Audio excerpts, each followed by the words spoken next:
So we're going to start with one from Dean. In a postmodern world, what tools do believers have to start a conversation about the need for repentance? I understand the question. It come up a lot because the culture is so relativistic, okay? Even so, human beings, and this has been something that I learned as a brand new Christian from Francis Schaeffer and has stood me in good stead for half a century, and that is, regardless of the frame of mind people have, in this case postmodern, radical relativism, especially when it comes to morality, they are still human beings made in the image of God, and they have to live in the world that God made. Okay, now this is at the core of the Inside Out tactic, which is in the 10-year anniversary edition of the book. And the point there is that God has built things on the inside of every human being that eventually comes out when they're not, especially when they're not guarding turf. Sometimes they're even guarding turf and it still comes out, like a person who says, well, morality is relative. There's no absolute right or wrong, okay? So therefore, it's wrong for you to push your morality on me. Okay, notice there's the contradiction built right in. On the one hand, they're speaking from their philosophy of relativism, but then the next statement, they are making a moral claim. It's wrong for you to do such and so. Actually, if morals are relative, it can't be wrong for anyone to push anybody's morality on anybody else. It's just whatever one is capable of doing. That's the only limitation, power. But why do they say things like that? Why does Richard Dawkins say that we live in a world in which there's no evil, no good, nothing but blind, pitiless indifference? Well, that's the way the world is. If materialism is true, that's consistent with his view, but then he complains about the God of the Bible being an immoral God. Well, wait a minute. Where did that morality just come from? So on the one hand, he's speaking from the perspective of his philosophy. Next, he's speaking as a human being made in the image of God by making the moral judgment on God. Now, I don't think his moral judgment is accurate, but the act of making the moral judgment is consistent with being human. Okay, so what this amounts to in terms of this question is that you can always you can count on the fact that there is something true that every person is aware of, even if they're not aware of it. And what I mean here is a dispositional belief. They may not be consciously thinking about it, but it's something they believe deep down inside, which informs their talk and their behavior. This is why people say the things that in both of those illustrations that I offered that they say. And the fact is, people know they're broken. They know they're broken.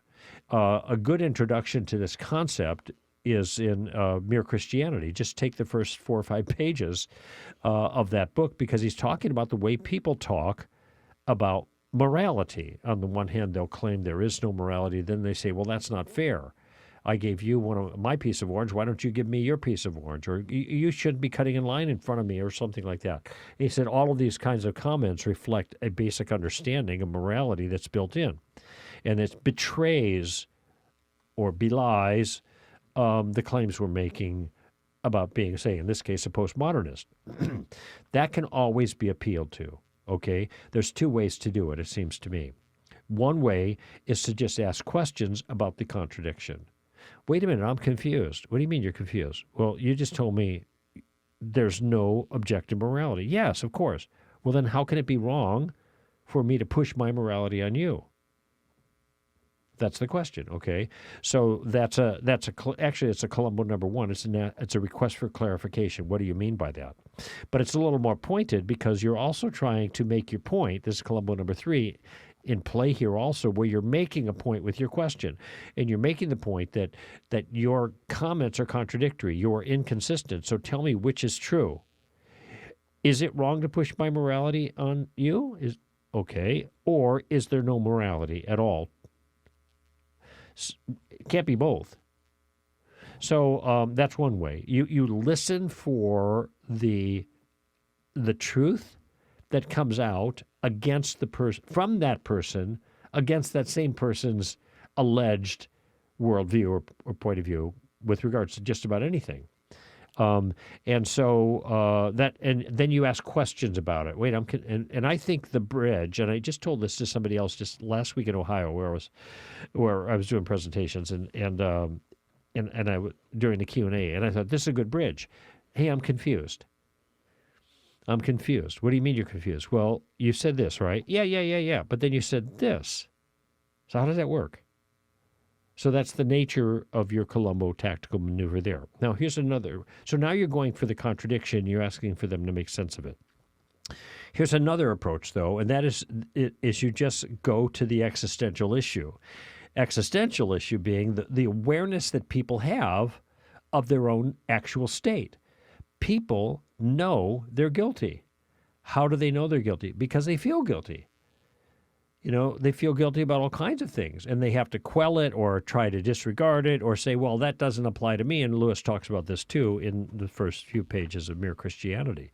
That's an unjust law. So I'm exempted. The excuses that we give are ways of saying, well, in my circumstance, I'm exempted from that moral law. That's kind of what's going on there. But the fact is, we can only do that for so long.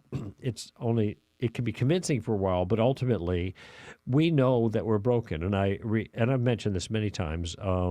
This lecture I gave at Cal in Berkeley, right on campus, big full house, large auditorium, completely full, overflow rooms, and I ended up, it was a talk on relativism, but at the end, when I'm making the point that relativism is false, therefore some form of moral objectivism must be true, this has explanatory power. What it explains is the feelings that you have about your own, the dark thing inside of you. And I asked the audience, I said, what is that feeling called when you look down inside of yourself? And the answer was guilt. And then different members of the audience were saying, guilt. I said, yeah, why do you feel guilty? Maybe you feel guilty because you are guilty. Is that in the running? Okay. And then my response is the answer to guilt is not denial. That's relativism, postmodernism, if you will. The answer to guilt is forgiveness. And this, I said, is where Jesus comes in.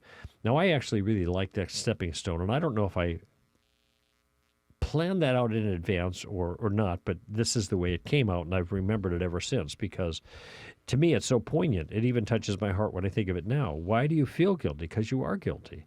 The answer to guilt is not denial. It's forgiveness, and this is where Jesus comes in.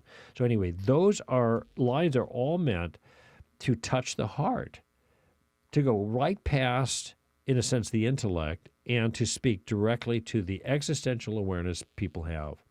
And that is a very, very powerful way of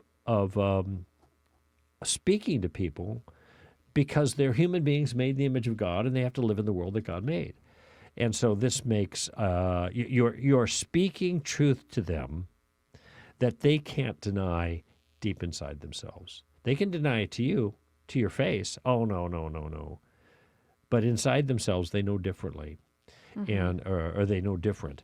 And so that would be my recommendation. Maybe you have something more to say, but I think you keep your ears open for the contradiction because nobody can live a consistent relativistic life except for a sociopath. I mean, if you're a sociopath, you can do that. Secondly, sometimes just go for the heart, if you will, the existential concern. Yeah, I think, especially today, people are likely to bring up moral concerns about the world or whatever. Yeah, right. And if you just listen for those, say, oh, I thought you were a postmodernist. Yeah. You think that what that country's doing is wrong? I'm really curious. Why do you think that? And how does that work? Yeah. And those things are bound to come up in this culture. So you could just listen for those. And incidentally, that's not argumentative. That's just like, I'm confused. Yeah. You're just trying to help them to think through that maybe their worldview isn't very consistent. Mm-hmm. And I would also say if they're going to deny that there's any standard outside of themselves, they still have a standard within themselves. They're still breaking their own standard. That's right. And so you can ask, if you can get the conversation into that area, you can just say, oh, how do you deal with that? You feel like you have some sort of obligation to follow this? Who are you obliged to follow this? Mm-hmm. Who is holding you accountable? Mm-hmm. Yourself? Well, Well, then what? Doesn't make any a lot of sense. people would say, "Oh, I'm accountable to myself," Yeah. but all you have to do is change your view. Yes, And right. then- Just include that. Yeah, Why don't you just say that's good now? Yeah. So, okay. Yeah. So, and then just say, well, what do you do with your guilt? That seems like it would be so hard to live with that if you have no way to have it forgiven by the person you're accountable to.